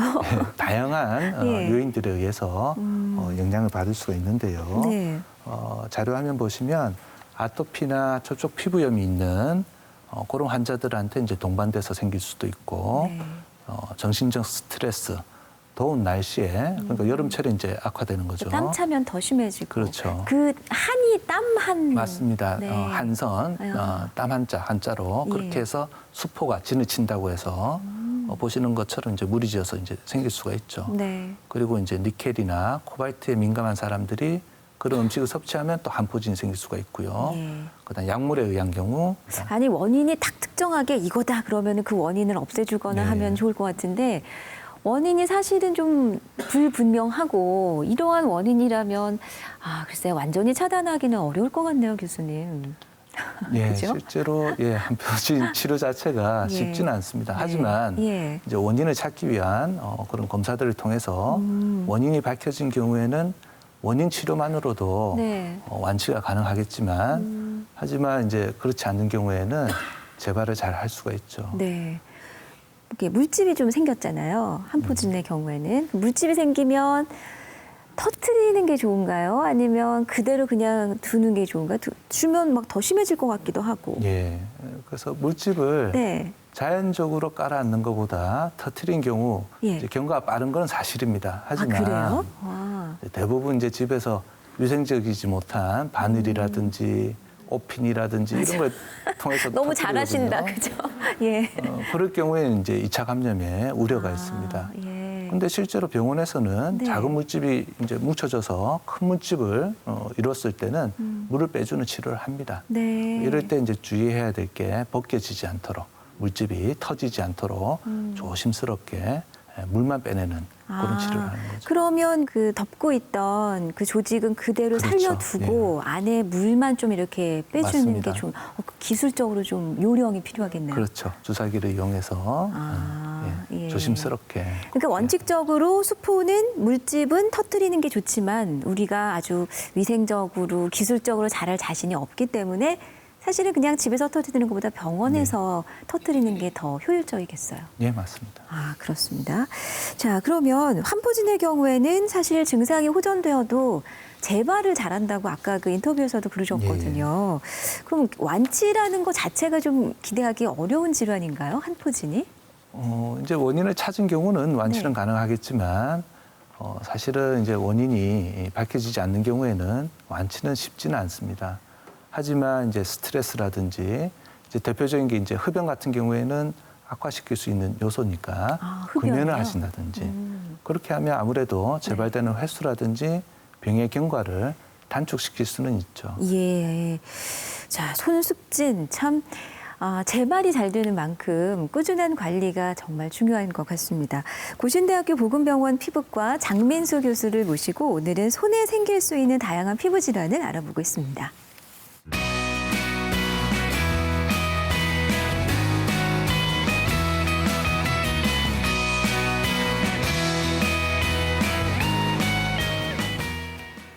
네, 습진의 한 종류의 한포진. 한포진은 손바닥 그리고 손가락에 이제 물집이 여러 개 잡힐 수 있는 그런 피부염이었는데 이런 한포진의 증상과 좀 구분이 필요한 다른 피부 질환이 있는지요? 예, 우리가 이제 손 발바닥에 고름 물질 건선이라고 해서 네. 이와 같은 경우에는 굉장히 유사합니다. 그래서 자료 화면을 보시면 네. 이제 손바닥에 이렇게 한 2에서 3mm 정도 되는 농포가 물이 지어서 이렇게 생기고요. 그 안에 노란 고름도 그렇죠. 있는 거예요? 예, 예. 한포진은 없는데? 그렇죠. 한포진은 맑은 액유로 생각을 하시면 되는데 네. 물론 이제 간혹 우리가 2차 감염이 되면 노랗게 변하기도 하지만 대부분은 맑은 액으로 되어 있고 네. 이제 농포성 병변이 이렇게 물이 지어서 생기면서 이 역시 이제 양측성으로 발생합니다. 양손에? 예, 예. 예. 그래서 이제 시간이 지나면 이제 노란색이 갈색으로 변하면서 좋아지기도 하지만 네. 또 자결감이라든지 통증과 함께 새로운 병변이 생기기도 합니다. 그러니까 한포진과 좀 구별이 필요한 질환 중에 하나가 이 건선인데 구별할 수 있는 거는 그 안에 좀 맑은 물이 나오느냐 아니면 이처럼 노란 고름이 나오느냐. 예. 그게 구별이 돼야 되네요. 네, 맞습니다. 그런데 어느 정도 진영이 돼서 네. 농포를 확인할 수 없는 경우도 있기 때문에 조직 검사를 통해서 예. 확진을 하는 것이 필요하죠. 점점점 진행이 되면 이렇게 오른쪽 사진처럼 그렇죠. 이제 막 각질이 일어나면서 이제 굳어버리네요, 저 상태로. 네, 맞습니다. 예. 이게 건선의 증상이다. 그러면 건선이라는 거는 또 왜 생기는 건가요? 건선은 네. 우리가 사실 지금 이와 같은 손 발바닥 고름 물질 건선은 특이한 형태입니다. 건선에 물론 이제 다른 부위에 건선이 동반되기도 하는데 네. 건선이라 하는 것은 특징이 은백색의 비닐을 가진 홍반성 반이나 예. 혹은 구진이나 판을 증상으로 하는 일종의 여러 가지 다유전성 네. 면역학적 만성 질환으로 아이고, 이해하시면 말이 됩니다. 어렵습니다. 그래서 예, 구진은 뭐고 파는 뭔가요, 교수님? 볼록볼록하게 올라온 거를 이제 구진이라고 하고요. 붉은색 볼록볼록 튀어나온 예, 거. 그것들이 뭉쳐져서 크게 판을 이루면 우리가 네. 판 형태라고 얘기를 아까 하죠. 사진에서 본 것처럼. 보통 이제 1cm를 뭐 기준으로 해서 네. 미만이면 뭐 구진, 이상이면 판으로 그렇게 생각을 하죠. 네네. 그런데 그게 왜 생기는 거라고요? 그래서 원인은 앞서 얘기한 대로 예. 이제 다유전성 면역학적 만성 질환인데 쉽게 표현하자면 외상이나 감염이나 이런 환경적인 요인, 그러니까 네. 자극을 주는 요인에 대해서 유전적으로 어떤 소인을 가진 사람한테 반응이 일어나서 생기는 질환으로 이해를 하시면 되는 거죠. 예. 아까 한포진 같은 경우에는 물집을 좀 터뜨려서 치료하는 것이 더 빠르다. 효과가 네. 그렇게 말씀하셨잖아요. 건선은 어떤가? 이거 노란 고름이 있잖아요. 네. 이거는 치료를 어떻게 해야 되죠? 사실 건선 같은 경우에 바르는 치료, 특히 손발바닥 건선 같은 경우에 네. 용이하지 않습니다. 손발바닥 두꺼우니까 더군다나 이제 농포가 생기고 각질화되고 네. 그래서 이럴 경우에는 이제 먹는 약, 우리가 이제 비타민 A 제제, 레티노이드 네. 제제를 복용을 하고 예. 경우에 따라서는 이제 면역 억제제를 사용하기도 하고요. 광선 치료가 치료에 도움을 줄 수가 있습니다. 아, 그렇군요. 그러면 어딘가에 접촉이 되어서 피부염이 발생하거나 아니면은 그 면역 이상으로 해서 또 염증이 발생하거나 그렇지 않으면 또 균에 감염되는 경우도 있다고요? 네. 예. 우리가 이제 처음 우리가 분류를 할 때 손피부병 감염에 의한 대표적인 질환 이제 손무좀에 대해서 얘기를 했었는데요. 네. 자료 화면을 보시면 지금 자세히 보시면 이렇게 각질이 일어나는 미세한 각질이 네. 한 손에 주로 생기고 이와 같은 경우는 이제 손톱 무좀도 같이 보이죠. 근데 그 손 등도요, 약간 그 주름이 많이 생기셨어요. 약간 쭈글쭈글해 보이기도 하는데 피부 자체가요? 이분은 이제 연세가 있으신 분이라 원래 연세 좀 그런 때문에? 경향도 있고요. 물론 이렇게 자세히 보시면 네. 미세한 각질이 이렇게 보여지죠. 네. 이제 심한 경우에는 이렇게 범위도 넓어지면서 더 두꺼워지기도 하고 네. 피부 깊숙이 들어가는 경우도 있습니다. 예. 이게 지금 엄지와 검지 사이에 이만큼 번진 거죠? 그래서 예. 이렇게 보시면 예 맞습니다. 이런 방향은 네. 병변이 있는 거고 이쪽은 괜찮은 부위인데 네. 이와 같은 경우에 이제 긁어서 하는 진균 검사로서 충분히 확진이 가능합니다. 예. 그럼 이게 지금 수부백선, 손 무좀의 증상이라는 거네요. 그리고 발에 생기는 무좀하고 비슷한 건가요? 예, 거의 유사한데 예. 우리가 보통 발에만 무좀이 생기고 손에는 무좀이 안 생긴다고 다들 그러게요. 알고 계시는데 여러분 아셨어요? 손에도 생긴다는 거? 다 아시고 계셨네요. 네. 실제로는 그렇지는 않죠. 네. 근데 증상도 발이나 손이나 일단은 보이는 것은 비슷하다. 예, 비슷합니다.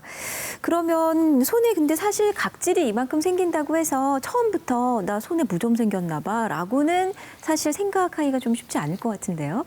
예, 맞습니다. 그래서 실제로 흔히 우리가 쉽게 구하는 습진 용고를 계속해서 바른 경우가 있는데요. 네. 그럴 경우에는 오히려 병변이 넓어지고 속으로 더 들어갈 수 있기 때문에 정확한 검사를 통해서 네. 그게 적당한 치료를 하는 게 중요하죠. 오늘 중요한 말씀해 주셨네요. 손에 만약에 무좀이다, 이 생긴 질환이. 근데 내가 습진으로 오해해서 그냥 집에 있는 습진 연고를 바르면 이 손 무좀은 더 심해질 수가 있다. 예.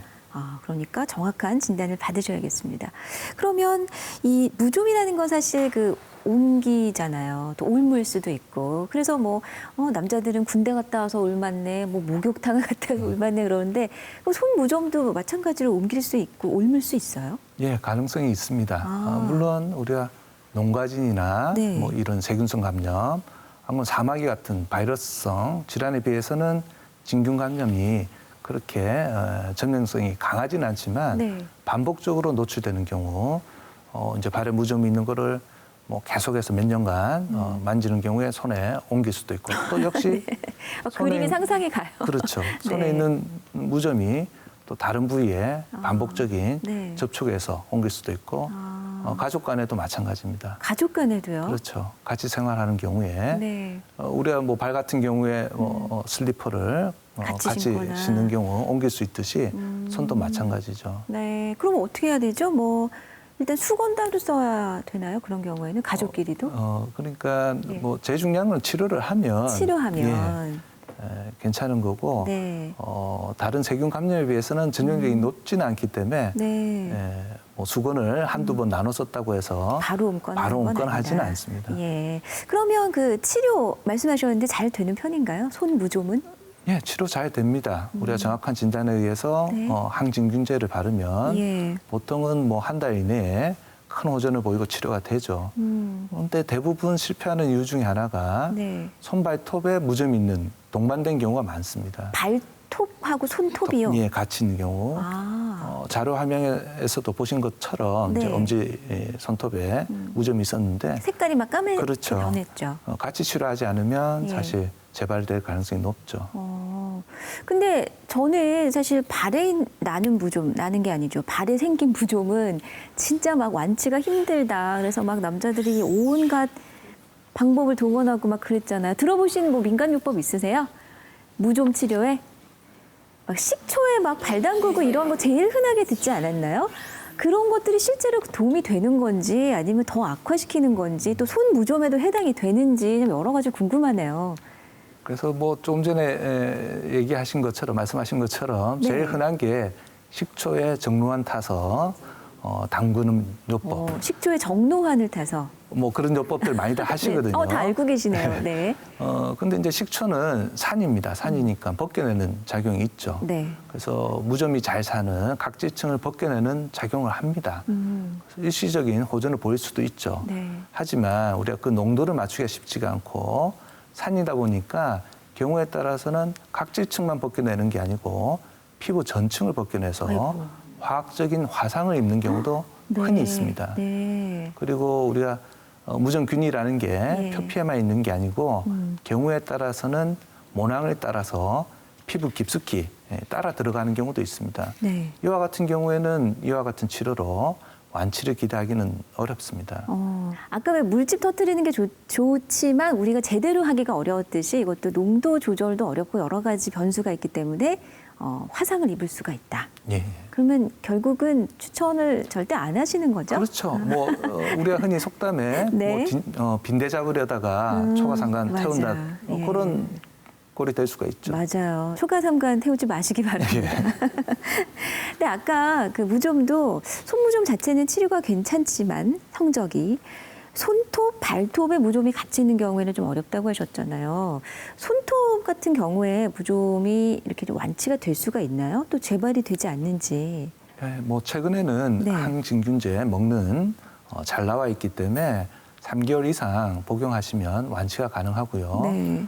또 우리가 매니큐어처럼 이렇게 발라서 하는 항진균제도 있습니다. 아, 바르는 것처럼요. 예. 근데 네. 이제 단독으로 사용하면 효과가 크지 않기 때문에 예. 드시는 경구용 항진균제와 같이 사용하면 큰 효과를 보실 수 있습니다. 네. 자, 오늘 뭐 습진, 그리고 한포진, 네, 또 뭐 무좀, 여러 가지 손에 생길 수 있는 다양한 질환을 말씀해 주셨는데, 왜 손의 질환은 평생 유병률이 좀 높다고 하셨잖아요. 그동안 고생하신 적 있으신가요? 주부 습진은 한 번 이상은 좀 걸려보셨어요? 근데 어떻게 다들 치료하셨어요? 병원까지 가셨나요? 집에서 약 바르고 호전 되시고, 예. 혹시 어떤 질문 하실 수 있을까요? 예. 예, 제 지인 중에는 건강한 편인데 유독 손이 있잖아요. 색깔이 노랗고 겨울만 되면 손이 그렇게 시리다고 그러더라고요. 여성분이요? 여자가요. 그러고 뭐 지금도 손이 날씨 이렇게 추우면 손 시리다고 장갑 낄 정도로 그렇게 차가워요. 네. 그리고 또 손톱이 조금만 자라면 부러진다고 그러더라고요. 그건 왜 그런지 궁금해요. 맞아요. 유난히 손발톱이 약하신 분들이 있더라고요. 그래서 우리가 손발톱이 예. 잘 부러지거나 혹은 변형이 있거나 했을 때 혹시나 손톱 주위, 발톱 주위에 습진이 없는지 확인하는 게 필요하고요. 네. 그리고 이제 노래지는 거는 대부분 이제 카로텐 축적 때문에 일어납니다. 카로텐은 우리가 뭐 호박이라든지 귤 같은 과일에 많이 있기 때문에 겨울철에 이제 그런 음식들 많이 섭취하고 나서 노래질 수가 있고요. 네. 그다음 마지막으로 이제 손 시린 경우 이럴 경우에는 예, 말초 혈관에 장애가 있는 경우가 있을 수 있습니다. 이럴 경우에는 이제 전문의한테 가셔서 정확한 진단을 받아보시는 게 필요할 것 같습니다. 네. 자, 또 다른 질문 있으신가요? 네. 예, 제 지인 중에 남자분이신데 네. 찬바람 부는 겨울철만 되면 손바닥에 이렇게 붉은 반점이 조금 생기면서 너무 가렵다고 하시더라고요. 아, 손바닥이 가렵다. 예. 그래서 이제 약국에 가서 연고를 이렇게 바르면 이제 그래도 계속 가렵다고 하시더라고요. 그리고 또 봄이 되면 좀 괜찮아지시고요. 네. 그런 경우에는 그러게요. 손바닥만 이렇게 유난히 가려운 경우가 있네요. 사실 이제 우리가 제일 의심하는 거는 네. 겨울철에 건조한 거랑 관계돼서 가려움증이 동반된 경우가 제일 흔하고요. 예. 그다음 우리가 동상이나 동창처럼 온도 변화에 따라서 가려움증이 생기면서 혼반이 발생하는 그런 경우도 있을 수가 있습니다. 네. 그러면 어떻게 검사가 좀 필요할까요? 이런 경우에는? 또 경우에 따라서는 손발바닥 가려움증이 피부 증상 없는데도 불구하고 네. 지속되면 다른 간 질환이나 혈액에 문제가 있어도 그럴 수도 있기 때문에 그럴 네. 경우는 검사를 받아보는 게 혹시 또 모르니까 혹시나 뭐 아니면 다행이고 검사를 한번 받아보시는 게 좋을 것 같네요. 예. 근데 가렵다고 하셨잖아요, 증상이. 근데 우리가 뭐 아프기도 하고 뭐 따갑기도 하고 그 고통의 증상은 여러 가지가 있는데 그래서 가려움증도 고통이라고 할 수 있을까? 저 너무 고통스러운 거 가려우면 일단 참기가 너무 힘들지 않나요? 가려운 건? 그렇죠? 차라리 아프면 참겠는데 어디가 가려운 건 참 극심한 인내를 필요합니다. 이건 어떻게 극복하는 방법이 없을까요? 피부과에서. 뭐 가려움증은 사실 네. 통증보다 참기 어려운 증상입니다. 그래서 이제 원인을 알고 있는 경우는 원인 치료로 충분히 가려움증을 이제 해소시킬 수 있지만 네. 원인이 명확하지 않는 경우도 또 많습니다. 그럴 경우에 우리가 가려움증을 악화시킬 수 있는 그런 요소들을 피함으로써 네. 완화시킬 수 있는데 어떤 대표적인 게 악화시키는 요인이죠? 대표적인 게 이제 온도 변화. 이제 날씨가 덥다든지 방안 공기가 뜨거워진다든지 네. 뜨거운 물 이럴 경우에 이제 가려움증이 심해질 수가 있고요. 예. 그다음 이제 카페인, 술, 콜라 같은 그와 같은 경우에 또 악화시킬 수가 있습니다. 네. 그리고 우리가 이제 제일 뭐 대표적인 게 스트레스죠. 근데 사실 스트레스는 뭐 쉽지는 않습니다. 네. 그래서 스트레스를 해소시켜 주는 게 치료에 도움을 될 수가 있습니다. 하지만 이와 같은 거 가지고는 가려움증이 해결이 되지 않기 때문에 우리가 먹는 약으로 항히스타민제를 복용할 수가 있고요. 경우에 따라서는 항우울제 같은 것도 복용하기도 합니다. 아, 그렇군요. 또 그리고 이제 광선 치료 같은 게 도움이 되기도 하고요. 네, 네. 저는 오늘 이렇게 계속 손 피부병 얘기하다 보니까 저들이 갑자기 손 바닥이 계속 이렇게 가려워지는데요. 아, 이건 사실 뭐 누구나 걸릴 수 있고 나타날 수 있고 재발도 될 수가 있는데 평소에 손 관리가 참 중요할 것 같습니다. 우리가 손 관리하면 그냥 보습, 씻고 나서 보습 철저히 하기 정도만 알고 있는데 그 이상으로 관리가 좀 필요하겠죠? 어떤 게 있을까요? 예, 우리가 뭐 대표적으로 333 333? 예, 네. 자료 화면을 보면서 설명을 드리겠습니다. 네. 예방 수칙 예. 333. 그래서 일할 때는 뭐 자극적인 물에 성분에 노출되지 않도록 그리고 일할 때는 꼭 네. 면장갑 사용하시고 앞서 설명드린 대로 예로킬레 준비하셔서 젖지 않도록 그렇게 하시고 뭐 뜨거운 물 좀 전에 설명드렸죠. 가려움증 더 유발시킬 수가 있습니다. 예. 그리고 15분 이내로 짧게 하시는 게 도움이 되고요. 손을 씻을 때는 비누가 남지 않도록 깨끗이 그리고 손가락 사이 네. 건조시켜 주는 것도 중요하고요. 사이사이도 다 건조를 시켜라. 그렇죠. 예. 그리고 3분 이내에 보습을 해주는 게 필요합니다. 아, 그래서 333. 네. 네. 그리고 발병 후에는 뭐 당연한 얘기겠죠. 초기에 치료하는 게 큰 병으로 질환으로 옮겨가는 걸 막을 수가 있습니다. 네. 그리고 가려움증이 대부분 동반되기 때문에 손톱이 길게 되면 끓다 보면 상처가 생기고 상처에 이제 2차 감염될 수 있으니까 네. 손톱은 짧게 긁지 않도록 하시고 예. 역시 이제 보습제를 사용해서 피부 장벽을 네. 회복시켜 주는 것이 필요합니다. 손 피부병 예방 수칙 333. 자, 지금 꼼꼼하게 잘 살펴보셨나요? 가장 먼저 첫 줄에 지금 적어주신 게 화학 성분, 과일즙, 손에 직접 닿지 않기거든요. 예. 아니 그럼 과일 썰 때도 장갑을 껴야 된다는 말씀이신가요? 어떤 의미에서는 그렇죠. 원칙적으로는? 예. 우리가 과일도 네. 농약이라든지 여러 가지 물질이 묻어 묻어 있죠. 있을 수 있습니다. 예. 그래서 손을 보호하기 위해서는 과일 자를 때 장갑 끼시는 분 계신가요? 아무도 안 계시죠? 아, 저 몰랐네요. 어떤 의미에서는 귤도 네. 씻어서 내어놓는 게 필요합니다. 아, 맞아요, 맞아요. 또 궁금한 게 그 과일뿐 아니라 사실 우리 그 도마 쓰고 나서 손 매울 때가 언제죠? 마늘이나 청양고추, 어떨 때는 뭐 양파는 눈도 맵지만 손도 따갑거든. 이런 것도 손 피부 건강에 안 좋습니까? 그렇죠. 이제 일정한 농도 이상 네. 자극을 주는 거죠. 이것도 예, 좋지는 않습니다. 그거는 그 다음 날까지도 막 따갑고 아프던데 예. 이럴 때도 장갑을 끼는 것이 예, 좋다. 맞습니다. 그리고 또 궁금한 게요. 아까 그 손톱은 짧게라고 하셨잖아요. 예. 근데 여자들하고 남자들은 그 손톱 자르는 길이가 조금 다른 것 같긴 해요. 여러분은 어떠세요? 바짝 들여 깎습니까? 아니면 조금 남기시나요? 그렇죠. 여자들은 좀 남겨요. 이게 뭐 미용상도 그렇긴 하지만, 근데 남자들은 정말 뭐 피나는 거 아니야 할 정도로 막 살을 파고들어서 짧게 깎는 분들도 계시는데 이거 어떤 게 좋은가요? 이 피부 건강 차원에서는. 그래서 이제 우리가 긁었을 때 손톱이 걸리지 않으면 네. 그건 관계 없습니다. 근데 이제 긁었을 때 이렇게 걸리는 정도 같으면 네. 아무래도 우리가 피부 손상을 일으킬 수 있기 때문에 그렇게 깎는 건 좋지가 않죠. 네, 네. 참 이 손 얼마나 하루 종일 노고가 많습니까? 참 수고로운 우리의 신체 기관 중 하나인데 더 세심하게 보호하고 관리가 필요하겠습니다. 아, 마지막 당부의 말씀 좀 부탁드릴게요, 교수님. 예, 우리가 이제 대부분 손 습진 경우에 주부분들한테 많이 생깁니다. 그렇죠. 그래서 이제 주부 습진이라는 네. 용어도 우리가 사용을 하고요. 그래서 앞서 설명드린 대로 제일 중요한 거는 예방입니다. 그리고 우리가 혹시 아실런가 모르겠지만 젖은 손이 애처로워 이렇게 시작되는 맞아요. 아내에게 바치는 노래라는 네. 뭐 옛날 흘러간 가요가 있는데 사실 우리가 뭐 주부습진 걸린 아내를 위해서 고마움을 표시한 노래이긴 하지만 이렇게 노래만 하고 고마움을 표시하는 거 가지고는 아내의 손이 좋아지지는 않습니다. 네. 그래서 남편뿐만 아니라 네. 가족 모두가 가사 분담을 통한 행동으로서 아내의 손, 우리 어머니들 손을 지켜주는 게 어떨까 생각을 합니다. 말로만 하지 말고 행동으로 맞습니다. 좀 보여주셨으면. 네.